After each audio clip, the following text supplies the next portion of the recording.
All right, are we on? All right, this is the Recovery First podcast brought to you by the South Carolina Recovery Housing Association. Tonight we are live from West Greenville remotely. I'm your host, Mike Todd. We'll be back in the studio next week. Freedom Recovery Center of Greenville is a community program supporting those suffering from substance use disorder by providing access to treatment, recovery services, and permanent housing. The South Carolina Recovery Housing Association supports and advocates for housing operators in South Carolina, supporting those who suffer from substance use disorder. Tonight, we have a special guest, Chekesha Kay Ellis. She's the author of the book, A Life of Kayos, and a national recovery advocate from the Philadelphia area, but she actually lives in New Jersey. But first, we've got a few national, state, and local current events in the world of recovery. I would like to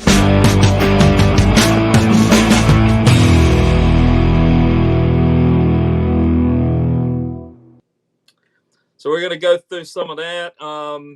Samuel Jackson celebrated 30 years in recovery. That's fantastic. And another thing that my wife made me aware of is that Samuel Jackson was also a pallbearer with Martin Luther King's funeral. I did not know that, but my lovely wife made me aware of that. I would like to mention that Challenges Inc. is our harm reduction organization here in Greenville, South Carolina. They recorded 406 lives saved through community naloxone distribution. We can't say enough about them. They've done some fantastic work. And of course, we're going to have them on the show. They of course have the bus that goes around all over Greenville. They give out naloxone. They give out, clean syringes. So again, we're going to have them on, but we want to that's 406 lives that have been reported. Mobilize Recovery is back in 2011 in Las Vegas in person. We're excited about that. Last year it was virtual. In 2019 it started, but it's going to be in person September 24th through 27th. We want to congratulate everybody that was chosen. It's a tough interview process and application process. We look forward to seeing all these new and current advocates, and we're ready to get to work on legislation and issues all over the country. So also, I want to mention Embrace Recovery. Embrace Recovery is a state initiative to put recovery and those in recovery in a positive light.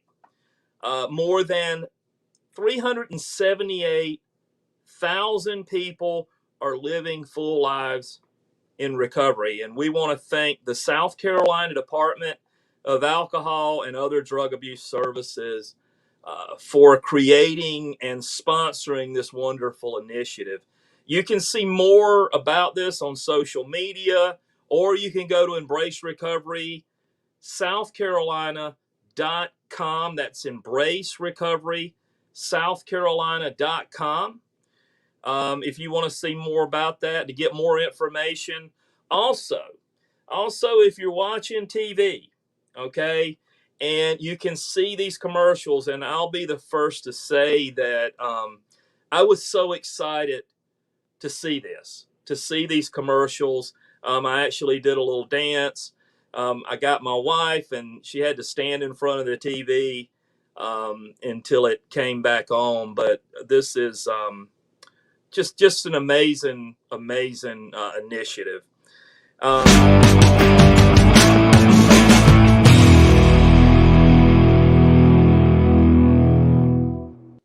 All right, some awesome local events coming up.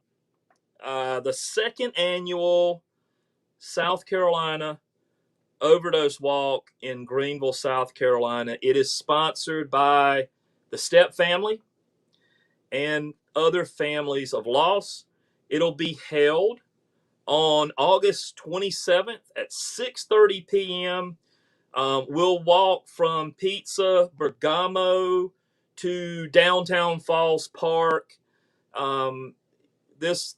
The Step family, we want to thank them so much for taking the initiative for this.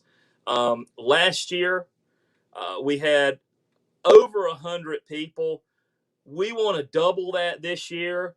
You can look for this on Facebook. If you want some more information about this, send us a message. We'll send you the link. If you want to help with this event, just let us know. We'll be glad to get you in touch with the Step family. And they lost their beautiful daughter, Jessie May. As a matter of fact, we talked about that last week. That that the bus that we have here in Greenville that goes around and gives out the naloxone and so forth. We call it the Step family calls it the Jessie May bus. So anyway, we're looking forward to that event. And look, guys, come out and we need to support these families and let them be seen and heard. And another thing, if you need some help, if you want to get a picture of your loved one and you can't make it and you need somebody to carry the picture, just get it to us and we'll make sure that your loved one is represented. This is exciting. I'm excited about this. The Catawba Nation will be having a recovery event in September. So it's called, this is this great name. It's called the Catawba River Ramble Recovery. It's September 11th at 8 a.m. This is going to be a kayak race. So it should be a lot of fun. I'd also like to mention that certified peer support specialist Erica Adams Persley will also be on the podcast next week. So we're looking forward to connecting with the Catawba Nation and hearing what they've got to say about recovery. And we want to talk more about this event. But I do want to say this, and I did not know this, and I'll have to admit it, but the Catawba Nation is the only federally recognized tribe in South Carolina. And we are so excited to be connecting with them and hearing more about recovery as it pertains to them. So real quick, just a heads up, going into September, of course, that is Recovery Month. August is Overdose Awareness. September is Recovery Month. A walk is being planned for the Swamp Rabbit Trail. We'll keep you informed, and more will be revealed as it's planned by the Greenville recovery community. Maybe Nate Tate. Nate Tate will be on and can tell us a little more about that, but we'll get that date to you as soon as possible. So right now, we were going to have Chekesha Kay Ellis on. I don't know what's going on with that. We were having some technical difficulty or whatever, but she was going to tell us about her book, Chase No More, and some current initiatives.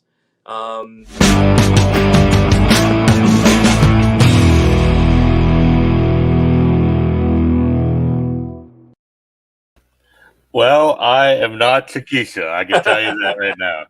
So just to give everyone an update, like, what's going on here, Chekesha's in New Jersey, and I do have her popping in and out, but she is not here yet. So, Mike, I just figured it might be a little easier for you just to go through. Yeah, she just sent me a screenshot saying that she's having access without, not allowing it to access her cam and mic. But either way, some of the events that you talked about coming up were really, really intriguing, especially the kayak race. That's definitely unique. it's not something that, I would have thought of first off. So how, I mean, obviously we're going to talk with, them next week. But I mean, it's really nice that, that to see that there's these unique and interactive ways to try and, just bring the fun in recovery, because I think one thing that gets lost too often is, I mean, obviously we're working hard in our recovery. Obviously we are, helping, to stay focused on our recovery. And I don't think the fun is necessarily always emphasized in, sobriety. So like this is a prime example of something that's fun that people can come out and be a part of. So I guess it would bring up a question from me, like when you first got into recovery and were establishing like your footing, you know, was it something that was fun at the beginning, or was it something that you really had to like realize over time that, hey, for so long I actually damaged myself. Now I'm able to, have those receptors to feel fun again. Yeah, I mean, it was. I was. This is just for me. I was fortunate, and that could be Chekesha trying to get in, but I was fortunate in the Myrtle Beach area with the fellowship that I was involved with. It was somewhat relatively new. There wasn't. This was late '80s. 1990 when I first started trying to do this recovery thing. And we were in Myrtle Beach. And I'm going to say that probably there were maybe 10 to 15 people, maybe 20 in the Myrtle Beach area. So here's the thing. We did like everything together. We really did. I mean, we played together. Listen, we lived together. I mean, we didn't have, we talk about recovery residences and recovery housing, and now there's all this stuff going on with that, and they've got to get certified and all this stuff. Listen, we just roomed together. Um, if we were at a meeting or something, and that's how I got so interested in recovery housing, was because when I first came in, I was homeless. I didn't have anywhere to live, and so and that's what we would do. We would say, hey, we got a guy over here that doesn't have anywhere to live, and hey, such and such has a room available, or whatever it may be, and that's kind of how it started. Now Oxford houses started coming around, again about in South Carolina about that time, but no, you're right. I remember there were a couple guys that played golf, and I was brand new, and they would say, hey, we're going to play golf, and I would invite myself. you know, and of course they wanted me to come, anyway, but yeah, we did. We went to the beach together. We golfed together. We ate together. And I think, Todd, that's really where, we now have recovery community organizations, and that's what they do. I played kickball. Right. Well, I was getting ready to bring that up. I know that, I know that's something that, that you told me about it. You call it the sober tooth taggers. The sober tooth tigers, man. The favor Greenville sober tooth tigers, man. Yeah. I mean, and I think it's important because connection is such a big part. Human connection is such a big part of recovery. And it's funny, I was talking to WSPA. They did an interview today, and of course we did it, by Zoom or whatever. Thank God we didn't have any problems. But one of the things that we really, really, really talked about was connection, and why we had. I'll go ahead and bring this up. I mean, this has been extremely heavy on my heart today. It's been heavy in my spirit, And when I was really kind of dreading these numbers, coming up, and 93,000 plus 93,000 plus overdoses last year. And that was part of what I talked to with WSPA out of Spartanburg today. I think it was supposed to air at 7, but I'm on here. I'll watch it later. Renee's recording it. But, one of the things she said, what did you see what was the big problem with this? And of course, we know it was the coronavirus, but the lack of human connection, the lack of for the first time, and I told her this, Todd, I said, for the first time in 30 years, you see, I've gotten so used to, man, if I had a bad day, I just get in the car and I go to a meeting and I see my people. And for the first time, that's gone, and I know we did the Zoom meetings and everything else, but it had to have had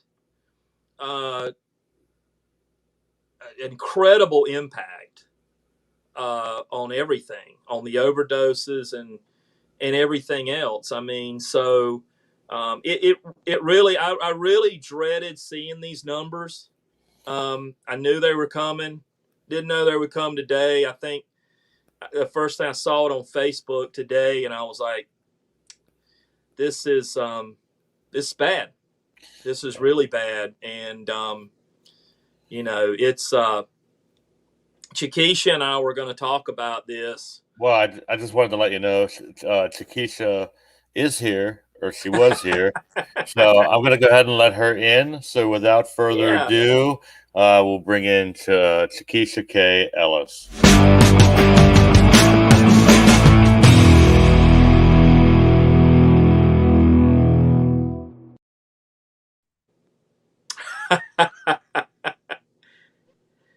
Can we hear? Yeah, we're still having problems. You look fabulous. All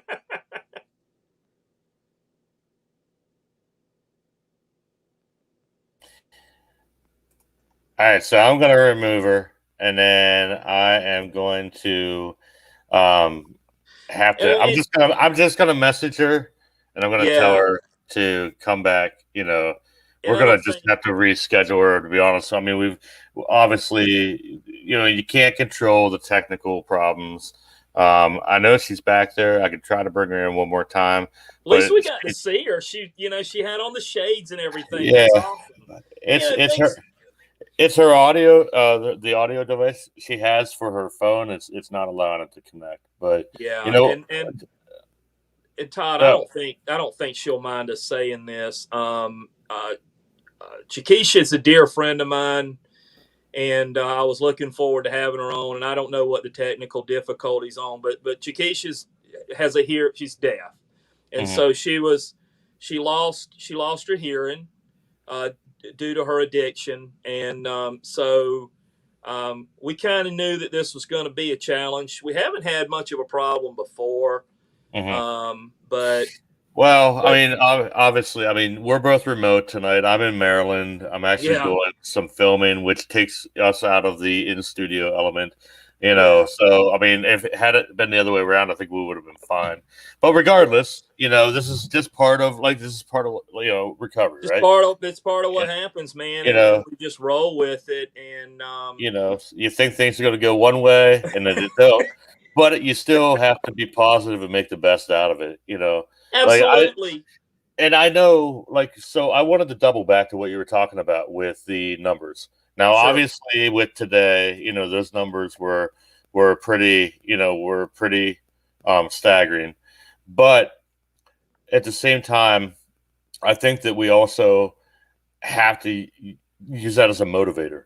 We have to get our voices unified all the more within the community. And that's one beautiful thing about, just about what I've seen in this time frame is that all of just local initiatives have come together, unified. The recovery community, I would say, is definitely strong.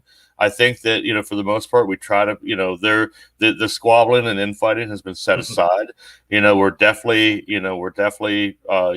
unified in that front. And I think, realistically, I've been blessed to be able to travel around to see different organizations in different states. And the one common denominator and factor that I see in every organization that I've gone to is the fact that, everyone is focused, they're driven, and they want to help curb this crisis that we have in the midst of what we're coming.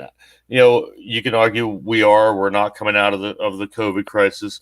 Regardless, this crisis is not going away in anytime soon. And so these numbers are definitely they're a punch in the gut. But I think we already knew that was going to happen.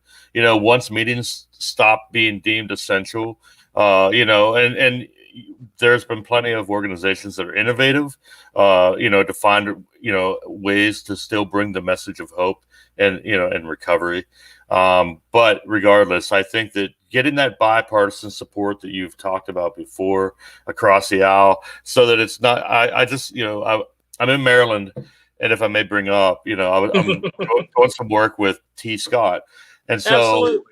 I was talking with, T had put up a post on Facebook the other night that in this last year, there has not been, I don't remember exactly what it was, but there was no amendments, or no legislative procedure regarding the recovery community. So that was kind of staggering because, how are we have a number like today, and if we're not talking about it, it's no one's talking about it if we're not talking about it.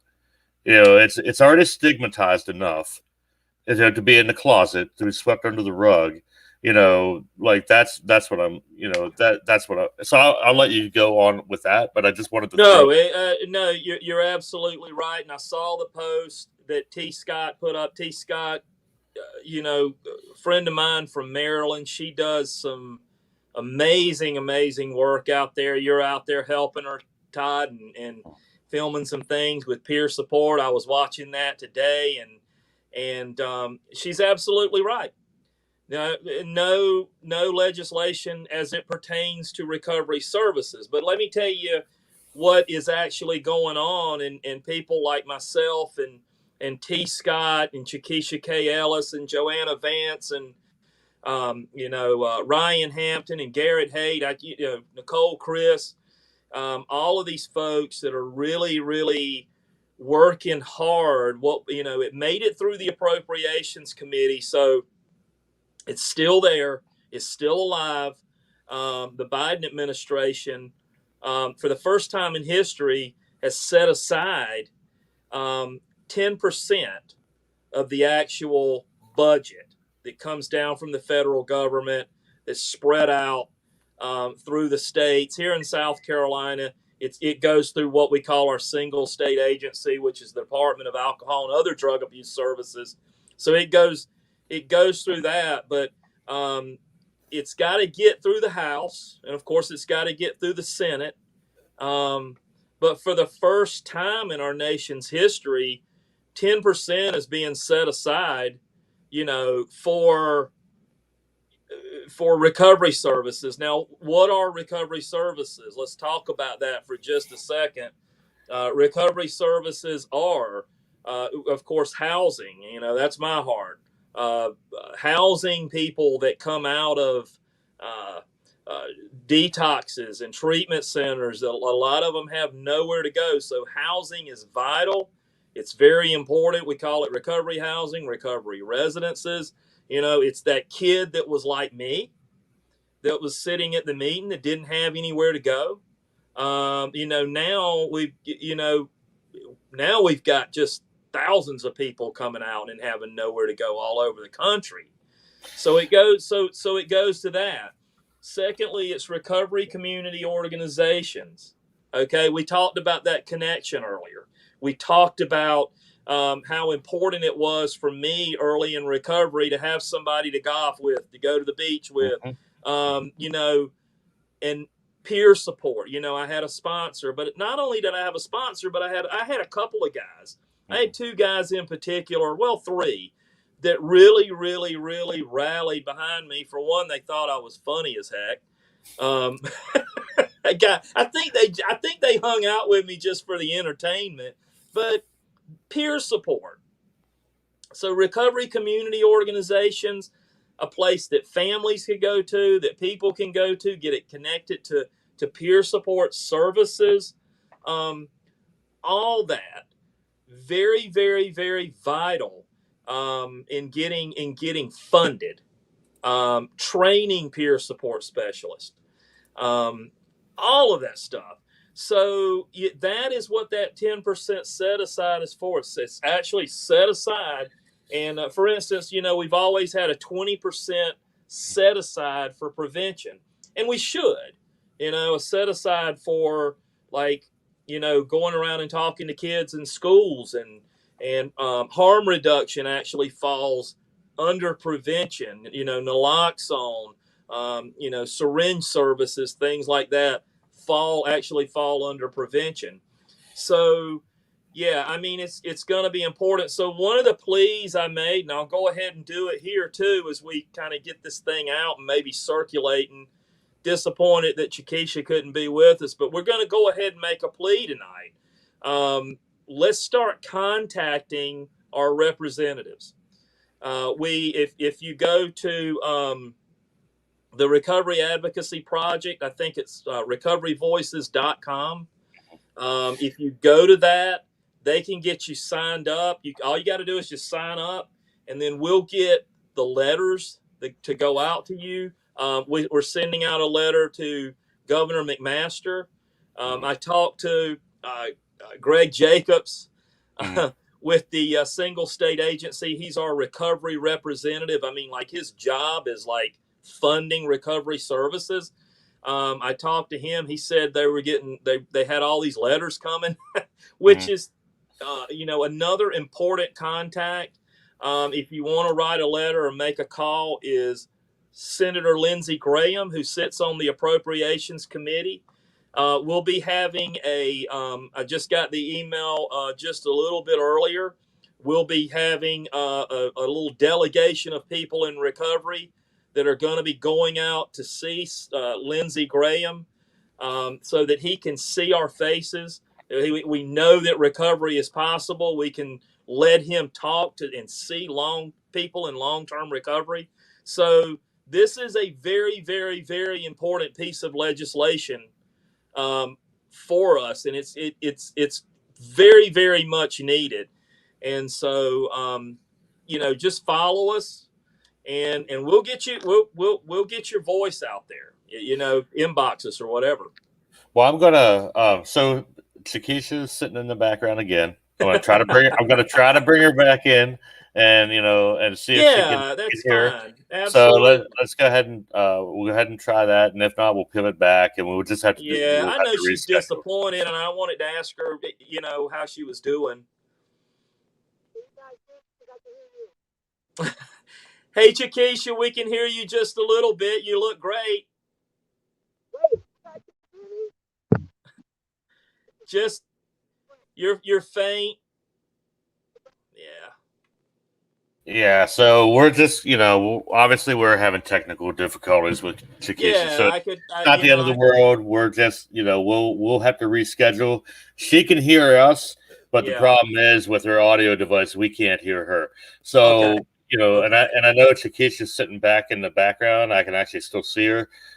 So we'll reschedule, because I know we've had you on this platform before. With other organizations, so I know that it works. We'll just have to reschedule and then come back at another time for that. Obviously, Mike, you were talking about with the recoveryvoices.com. Is that for? Yeah. So we placed it last week. Yeah, we're obviously. We're sitting here talking about like South Carolina, but one thing I like about the emails is once you sign up, it actually goes to, your address. When you put your information in, it actually goes to the appropriate, the appropriate people. From if you're not in South Carolina, say you're in Virginia, and actually whenever you sent me the link the other day for McMaster's, it actually went to Northam. So I'm still signed up under Virginia. So whenever Okay. I sign it, so that's one good thing about it. If you don't have you don't obviously you just have to put your and then Renee just actually message or commented here with recoveryvoices.com. That's a way to find out with your local legislative bodies how you can make a difference in your state. We've been fortunate, with this podcast. This is our second episode now. And I'm able to look at the analytics, and we've had some pretty good engagement from across the country. So if you're listening to this on the audio portion, or if you're watching this on the replay, obviously recoveryvoices.com, that'll help you get connected with who you need to start, with the local RAP entity within your state. And then that'll, from there, you'll be able to get, you'll get updates, you'll get, further messaging on initiatives. I think that it's nice to see that the organization of that, how that it already, how there's already people in place that can, can forward that. And I know, like, even with Catawba Nation, that's something that I'm unfamiliar with, and with that being, can you talk a little bit more about that heading into next week, whenever we have them on? Can you talk a little bit more about their organization, as well as, go back, and for those that maybe just tuning in or just catching this, just about what they have planned for their upcoming events? Yeah, I mean, they've got again, we talked to, she's a peer support specialist, and with Catawba Nation, and Erica Adams Pursley, I want to say her name right. But yeah, I mean, listen, one of the things that we wanted to do with this podcast, and we're going to continue to do with this podcast, is we talk about unity in the community, but let's throw diversity in there too. Mm-hmm. And I was thrilled when they contacted me, and I look so forward to talking with them, and getting with some of the community in Greenville and everything else. But yeah, I mean, I'm very much looking forward to talking to them, and talking to just really just bringing everybody to the table here. Everybody, because Todd, because and I'll say this, and I probably say this too much, or maybe I don't say it enough. One of the things that I learned as I got involved with Mobilize Recovery, because we have a lot of trainings, but one of the things that has been ingrained in me is it's not advocacy unless we bring everybody, right? Mm-hmm. If we leave anybody behind, and it becomes something else, Right. and I'll probably say that every week, but I just don't think that we can say it enough. So I just wanted to throw in, when I was in Baltimore today, I was, obviously I tried to approach it more as a listening session, because if I'm just being perfectly transparent, like I'm the minority in the room. And so I wanted to take that opportunity, so that not to talk, but to listen. I wanted to be able to hear, like, what, with me, being in a diverse, setting, I wanted to hear the other voices in the room. And so one of the things that was said that really struck me today was, we talk a lot about, having a place at the table. We need to have people realize that they're welcome at the table and start using their voice.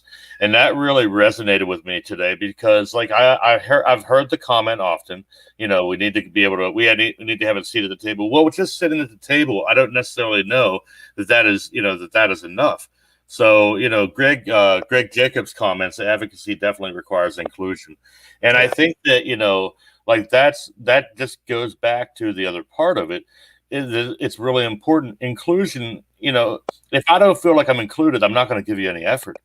Yeah. If I don't feel like I'm included in my recovery, if I'm not like in my recovery, if I'm not included, like we are still a little defective in that sense where we want to belong, but that's also human nature. I guess I should rephrase that. That didn't come out the way I meant to say it. We all want to feel that connectivity. We all want to have that connection to each other.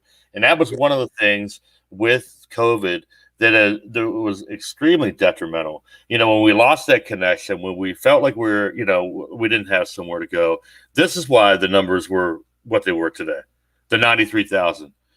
So that inclusion, realizing you're welcome at the table, like that is even better, that you're worthy to be at the table. Yes. It's not even about, we need to sit at the table. I need to realize that, what? Yeah. After 4 years, after one day, after, 3 months, I'm worthy to sit at that table just as much as the next voice. And so being able to be included, I need to allow myself to be inclusive, that I'm worthy enough to be at the table and have my voice heard.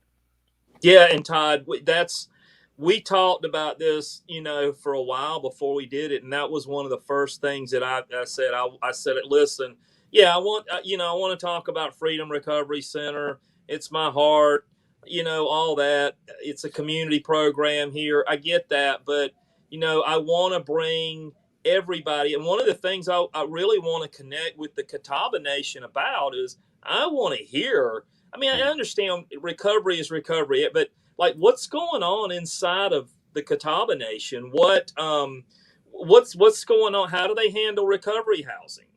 One of the things that I feel very passionate about is how can we start like an LGBTQIA plus recovery housing.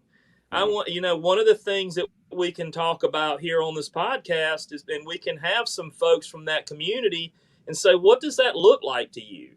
What does that, what are some of the things, that we need to get that started? I mean, I know we have Peter's house. I can't remember where that's out of exactly. That's in Richmond. So that's based in Richmond. Okay, so that's in Richmond, Virginia. Thank you. So Richmond, Virginia. So we can kind of mirror and glean information from them.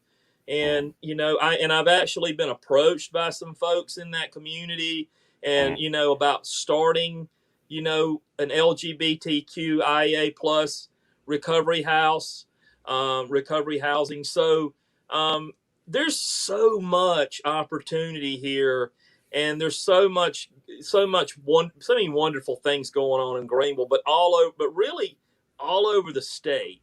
And I mean, it's exciting, and I know we're kind of winding this thing down, but I do want to say this to Chekesha: don't be disappointed. We're gonna get you on, and we're gonna get you hearing device straight. And I love her story.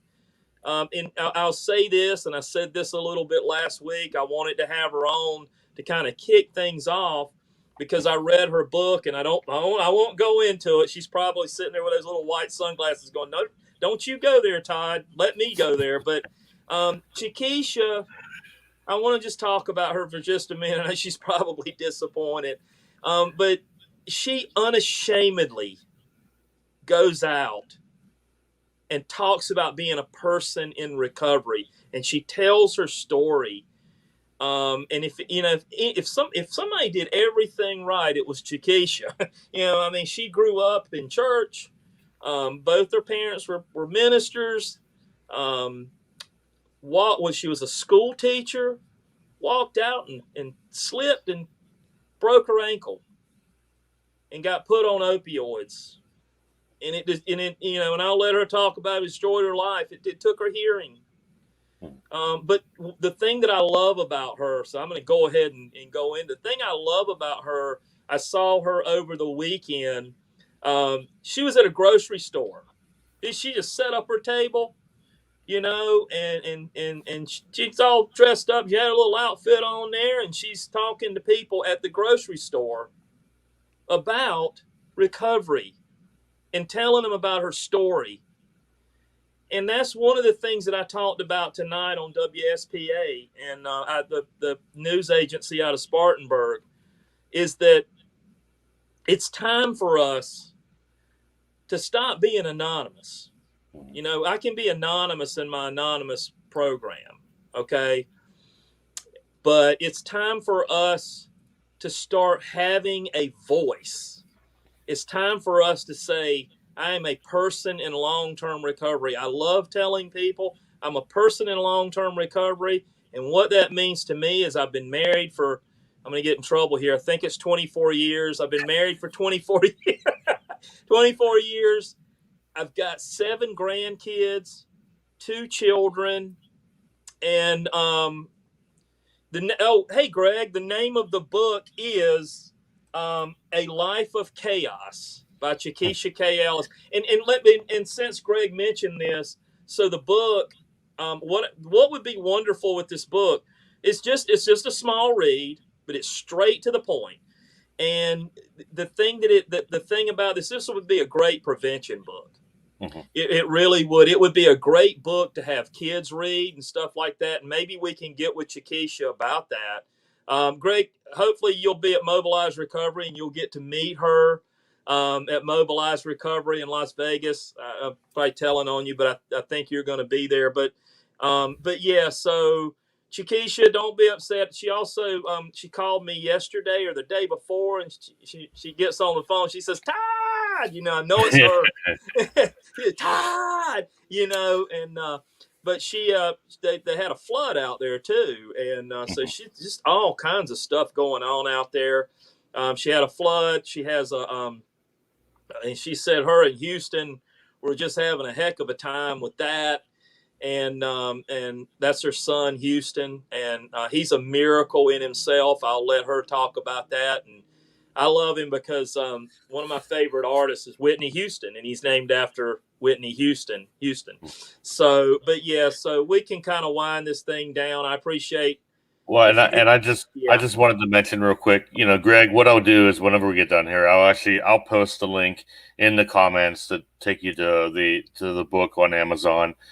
We actually, if you go back on the Facebook page, we actually do have it listed on there too, as far as in one of the posts we put up.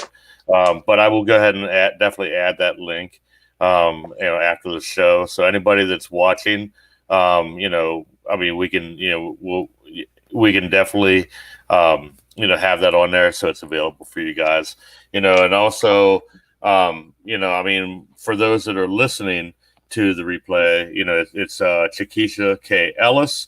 And so you just, Google, or not Google, but Amazon her, I guess, And I got it on Amazon, yeah. And it'll come up. Her book will come up on there. And so, I mean, it's, that's a good avenue to, and recovery literature doesn't always have to be just a little pamphlet that you find, like walking into an office building. Like those books are the great reads. There's plenty of great reads out there, but I would highly recommend going, and finding her book on Amazon and purchasing that. So, and like I said, that'll be for the ones that are watching via, live. We'll have that link in the post, and then for those that are listening, like I said before, just go back and look it up on Amazon. So, and it's called A Life of Kayos, Kayos. Yeah. So, yeah. So, so that way you guys can go ahead and you'll be able to look it up. Okay. So that was that. Todd. Hey, and Todd, and thanks for getting out and helping T. Scott out there. I hate that we're remote. I love my studio. Yeah, yeah. Just wonderful getting out there in Baltimore, Maryland, and doing some media for peer support out there. And I can't wait. I hope I get to see T too at Mobilize Recovery. Can't wait to give her a big hug. And just looking forward to seeing everybody there. And again, hey, just look for us next week. We'll be back in the studio. Yeah, we'll be back. We'll be back in the saddle. Hopefully Todd won't be back at ball, but T might say, I need you back out ball. No, well, I'll be. Todd, I'll actually say this. I'm sorry. No, I want to say this. I want to say this about my producer. He goes out and just and gives, I mean, he goes out and does this for folks in recovery, and like T, and I think he's been out out there with all over the place. And I'll be in Frederick on Friday for the be in Phoenix Frederick on Academy Friday. golf event. Now, who are you going to see in Frederick? Well, that'll be Sean Nicholson. Sean Nicholson. Yeah. Listen, he's another one. Listen, Sean does fantastic work out there. He's in with recovery housing. Sean Nicholson.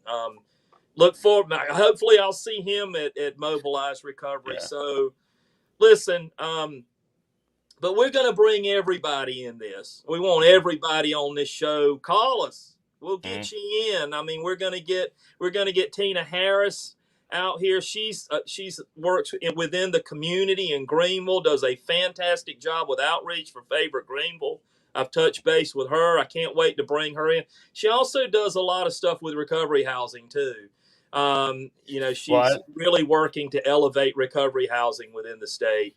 Well, and I think that excites me as well. Yeah. Like, the local, I tell you what, like realistically, like I told you before, and I know I said it on the last episode, that was the thing that really drew us to Greenville, was that, just the unity of the community in Greenville. If one organization is prospering, they're all prospering, and it really is. Like I've seen unity, but it's really ironclad. I mean, it's almost like it's amazing to see, and I think that so when it comes to whether or it's Challenge and Sync, having them on, talking about harm reduction, with the bus that they have, or, whether it's Tina, like I'm excited to see the guests that you have coming on, not just from a national standpoint, but also from a local, and we could even do it where we split it up. So, but I don't want this to sound too much like just a conversation between you and I. But but we can talk about that off air. I know we get excited about it, and I appreciate it. We can wrap it up. I appreciate everybody being patient, and if you hung in here with us tonight, thank you so much. Tune in every Wednesday. We're going to have a lot of fun. We're going to have a lot of unity. We're going to have a lot of diversity. We're gonna talk about recovery housing certifications. We're gonna bring on that organization. We're getting, if you need naloxone, I do want to say this, that if you need naloxone, if you're a recovery housing operator, a recovery housing operator that needs naloxone, that's a lot of what the South Carolina Recovery Housing Association is doing. I think we're gonna wrap up with that. So. But listen, thank you everyone for joining us. And Todd's got a quick message for you, but thank you. And Chekesha, love you. Love Houston. Tell your mama I said hello.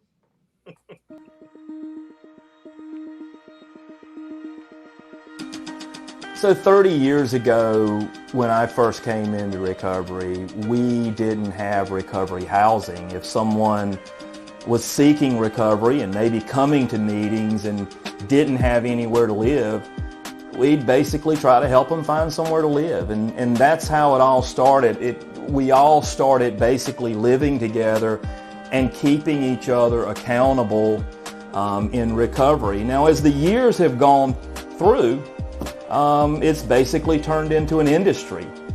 And with that industry, there comes a lot of challenges. There's quite a bit of exploitation. You're dealing with a very, very vulnerable population.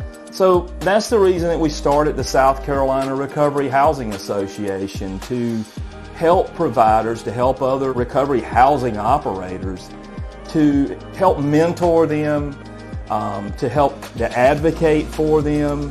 And one of the things that we did right off the bat was we started getting naloxone into all recovery housing in South Carolina. We were very fortunate to get a grant from the Clinton Foundation and some help from the Recovery Advocacy Project and Challenges Inc. and Favor Greenville. And all of them combined have helped the South Carolina Recovery Housing Association to begin getting naloxone into all recovery housing in South Carolina, and to help train their residents on the use of naloxone.